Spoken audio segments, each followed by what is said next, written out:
आज हम छत्तीसगढ़ सामान्य ज्ञान में महत्वपूर्ण प्रश्न देखेंगे, जिसके अंतर्गत हम 50 प्रश्नों को देखेंगे और उसके आंसर को और उससे संबंधित जो मुख्य तथ्य हैं उनके बारे में, जो कि सीजी व्यापम द्वारा हो रहे सभी एग्ज़ामों में छत्तीसगढ़ जीके के अंतर्गत आते हैं। तो आज का जो पहला प्रश्न है वह है हमारा, पंडित रविशंकर शुक्ल का जन्म स्थान है। यहाँ पे हमें ऑप्शन दिया हुआ है, ए सागर, बी बिलासपुर, सी रायपुर, डी दुर्ग। तो हम सभी जानते हैं कि जो पंडित रविशंकर शुक्ल जो हैं वे एक प्रसिद्ध नेता और एक स्वतंत्रता सेनानी थे, जिसके नाम पर यूनिवर्सिटी भी है। तो यहाँ पे पंडित रविशंकर शुक्ल का जो जन्म स्थान है उसका जो सही आंसर रहेगा वो है हमारा ऑप्शन ए सागर। पंडित रविशंकर शुक्ल जो हैं उनका जो जन्म है वह सागर के बेरार के सागर शहर में हुआ था, जो कि 2 अगस्त 1877 में इनका जन्म हुआ था। अब देख लेते हैं दूसरा प्रश्न। राजधानी रायपुर की नगर माता किसे कहते हैं? यहाँ पे हमें ऑप्शन है, ए तीजनबाई, बी बिन्नीबाई, सी मुन्नीबाई, डी इनमें से कोई नहीं। तो इसका जो सही आंसर है वो है हमारा ऑप्शन बी बिन्नीबाई। राजधानी जो रायपुर है उसकी नगर माता या उसके निर्माण का जो मुख्य रूप से जो निर्माण है वह बिन्नीबाई को बताया जाता है, इसलिए उसे नगर माता के रूप में माना जाता है। तो राजधानी रायपुर की नगर माता किसे कहते हैं? तो हमारा सही आंसर है ऑप्शन बी बिन्नीबाई। अब है हमारा तीसरा प्रश्न, निम्नलिखित में से कौन सा जिला किसी राज्य की सीमा को स्पर्श नहीं करता है? ए रायपुर, बी दुर्ग, सी राजनांदगांव, डी कबीरधाम। तो इसका जो सही आंसर है वो है हमारा ऑप्शन बी दुर्ग। अब है अगला प्रश्न, अक्टूबर 2008 को रायपुर कलेक्ट्रेट का नाम परिवर्तित किया गया, अब नाम है ए मंथन, बी प्रज्ञानालय, सी सेवाधाम, डी पहुना।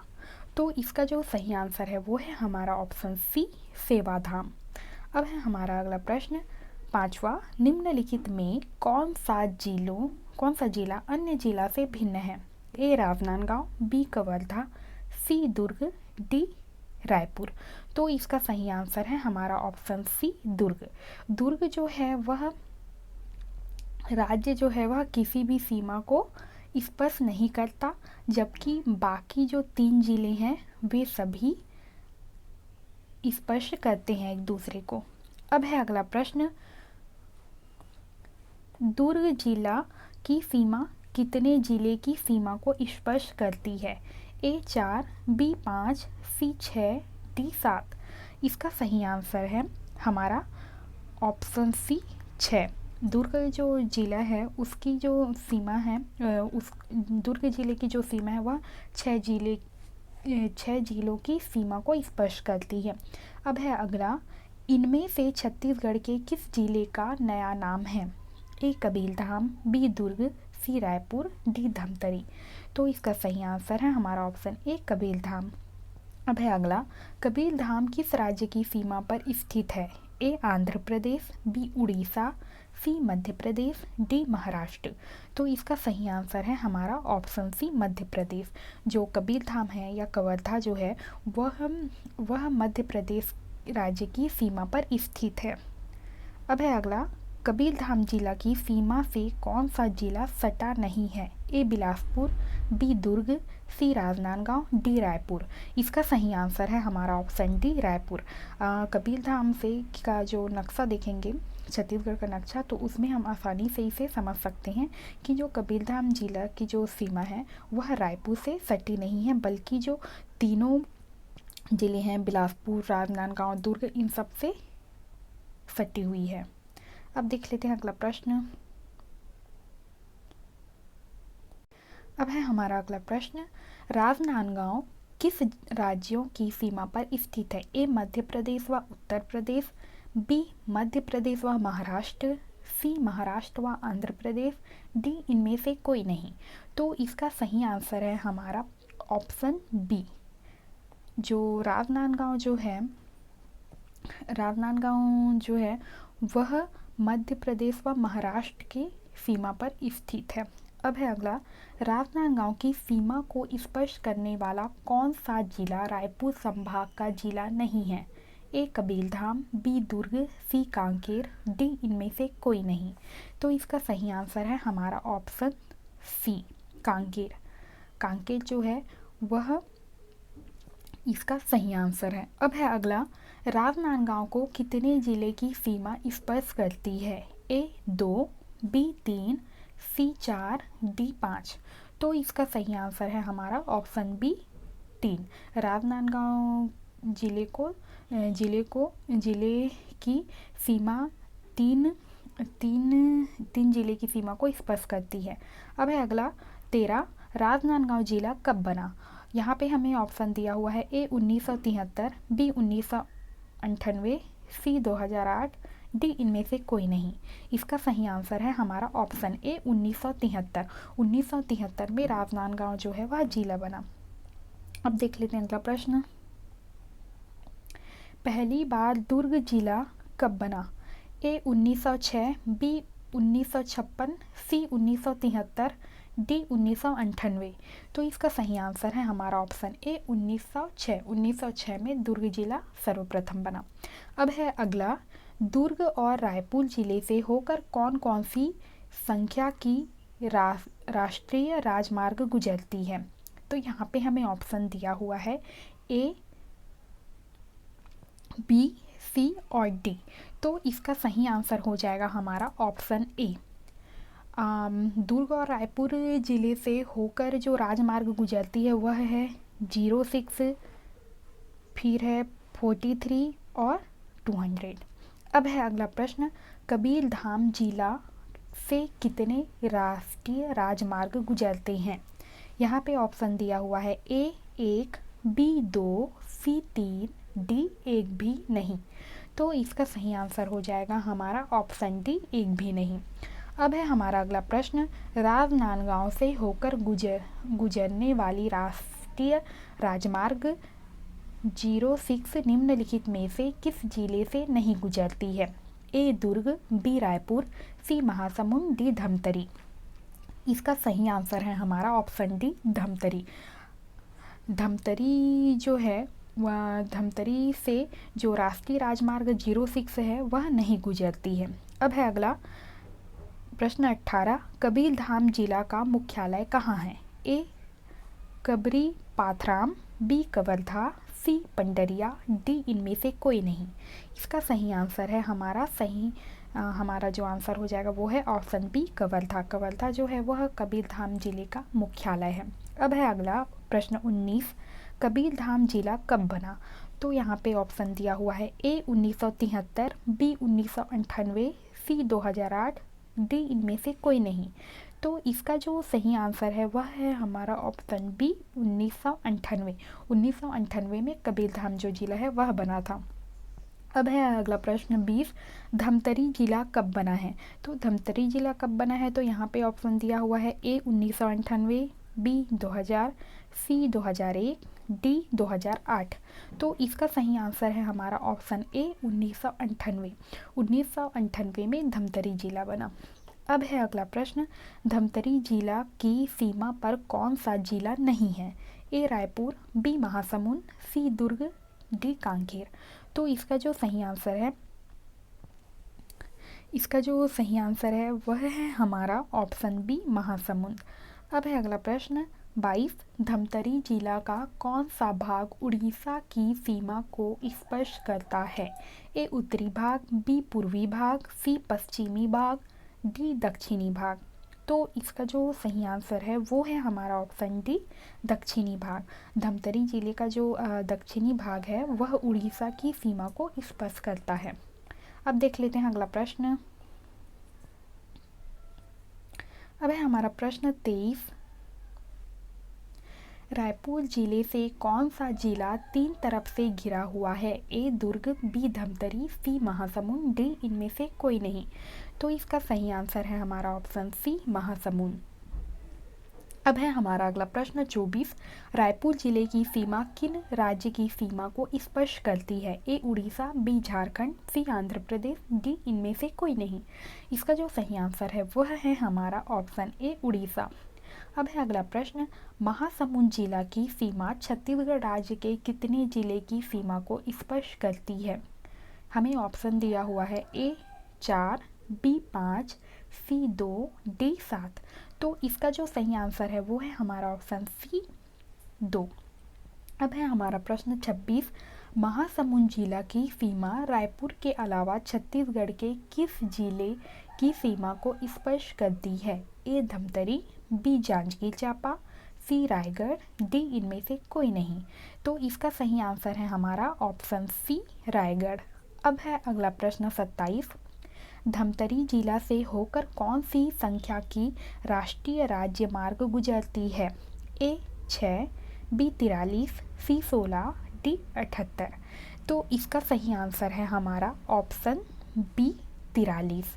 अब है अगला प्रश्न, महासमुंद जिला से होकर कौन कौन सी संख्या की राष्ट्रीय राजमार्ग गुजरती है? यहाँ पे हमें ऑप्शन दिया हुआ है, तो इसका जो सही आंसर है वह है हमारा ऑप्शन ए। अब देख लेते हैं अगला प्रश्न, रायपुर संभाग के जिले में से किस जिले में सबसे अधिक विकास खंडवा तहसील है? ए रायपुर, बी दुर्ग, सी राजनांदगांव, डी महासमुंद।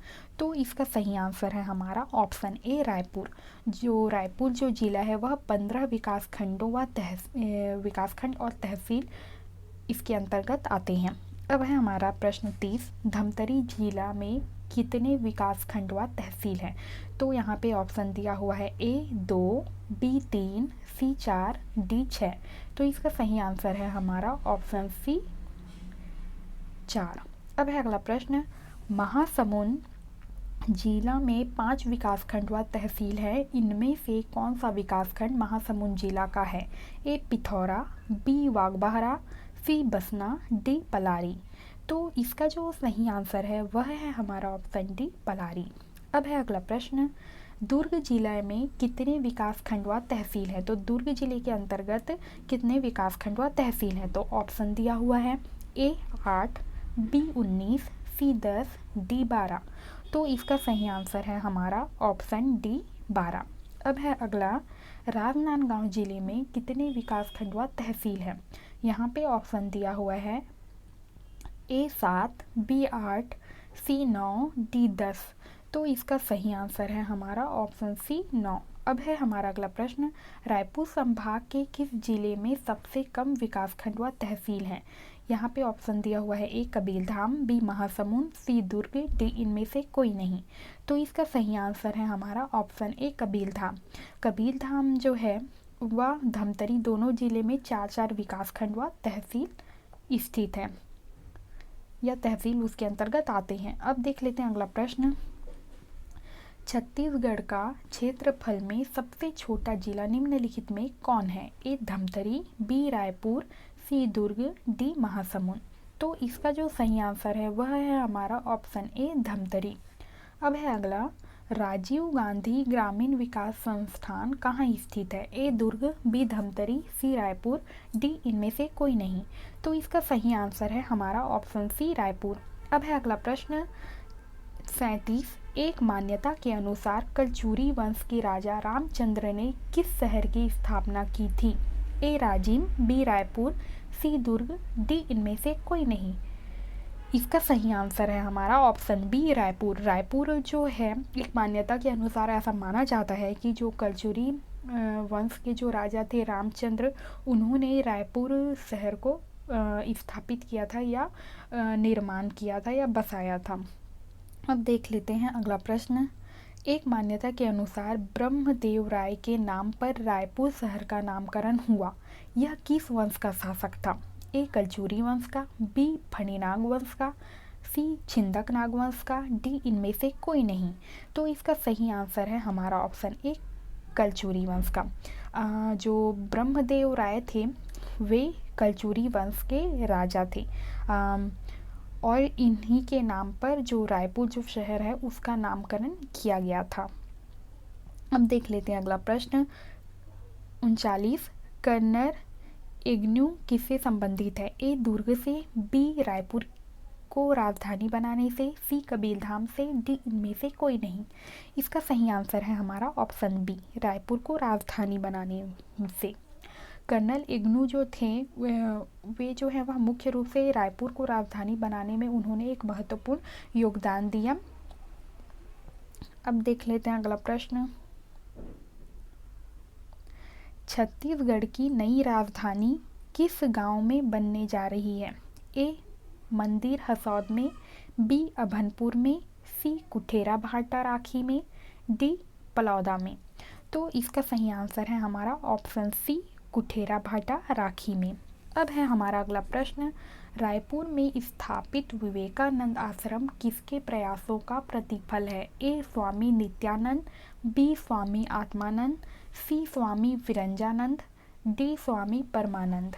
इसका सही आंसर है हमारा ऑप्शन बी, स्वामी आत्मानंद। रायपुर में जो स्थापित विवेकानंद जो आश्रम है वह जो है वह मुख्य रूप से स्वामी आत्मानंद के प्रयासों के द्वारा ही उस आश्रम का निर्माण हुआ था। अब है अगला प्रश्न 42। छत्तीसगढ़ का पुलिस मुख्यालय कहाँ है? ए बिलासपुर, बी राजनांदगांव, सी दुर्ग, डी रायपुर। इसका सही आंसर है हमारा ऑप्शन डी, रायपुर। अब देख लेते हैं अगला प्रश्न। छत्तीसगढ़ में सर्वाधिक विधानसभा सीट वाला जिला कौन है? ए सरगुजा, बी बिलासपुर, सी दुर्ग, डी रायपुर। इसका जो सही आंसर है वह है हमारा ऑप्शन डी, रायपुर। अब है अगला प्रश्न। अक्टूबर 2009 तक की स्थिति में सबसे कम उम्र की महिला महापौर नीता लोधी किस नगर निगम की मेयर बनी है? ए रायपुर, बी दुर्ग, सी भिलाई नगर, डी राजनांदगांव। तो इसका जो सही आंसर है वह है हमारा ऑप्शन सी, भिलाई नगर। अब है हमारा प्रश्न 45। छत्तीसगढ़ का जनसंख्या की दृष्टि से सबसे बड़ा जिला कौन सा है? ए सरगुजा, बी रायपुर, सी कोई नहीं, डी दुर्ग। तो इसका जो सही आंसर है वह है हमारा ऑप्शन बी, रायपुर। अब है अगला प्रश्न 46। सर्वाधिक जनसंख्या वृद्धि दर वाला जिला सरगुजा है तो न्यूनतम वृद्धि वाला जिला कौन है? ए दुर्ग, बी कबीरधाम, सी महासमुंद, डी धमतरी। तो इसका जो सही आंसर है वो है हमारा ऑप्शन सी, महासमुंद। अब देख लेते हैं अगला प्रश्न 2001 की जनसंख्या के स्थिति में सबसे कम साक्षरता प्रतिशत दंतेवाड़ा जिला का है तो सबसे अधिक साक्षरता प्रतिशत वाला जिला कौन है? ए रायपुर, बी दुर्ग, सी राजनांदगांव, डी बिलासपुर। तो इसका जो सही आंसर है वो है हमारा ऑप्शन सी, राजनांदगांव। अब है हमारा अगला प्रश्न। न्यूनतम नगरीय जनसंख्या वाला जिला कांकेर है तो सर्वाधिक नगरीय जनसंख्या वाला जिला कौन है? ए रायपुर, बी दुर्ग, सी राजनांदगांव, डी बिलासपुर। तो इसका सही आंसर है हमारा ऑप्शन बी, दुर्ग। अब है अगला प्रश्न। सर्वाधिक अनुसूचित जनजाति जनसंख्या वाला जिला सरगुजा है तो न्यूनतम अनुसूचित जनजाति जनसंख्या वाला जिला कौन है? यहाँ पे ऑप्शन दिया हुआ है ए धमतरी, बी कबीरधाम, सी महासमुंद, डी कांकेर। तो यहाँ पे हमारा जो सही आंसर हो जाएगा वो है हमारा ऑप्शन बी, कबीरधाम। अब है हमारा अगला प्रश्न। छत्तीसगढ़ का प्रथम आकाशवाणी केंद्र 1963 में कहाँ स्थापित हुआ? ए राजनांदगांव, बी दुर्ग, सी रायपुर, डी बिलासपुर। तो इसका जो सही आंसर है वो है हमारा ऑप्शन सी, रायपुर। रायपुर में ही सर्वप्रथम छत्तीसगढ़ में आकाशवाणी केंद्र का निर्माण किया गया था जो कि 1963 में किया गया था।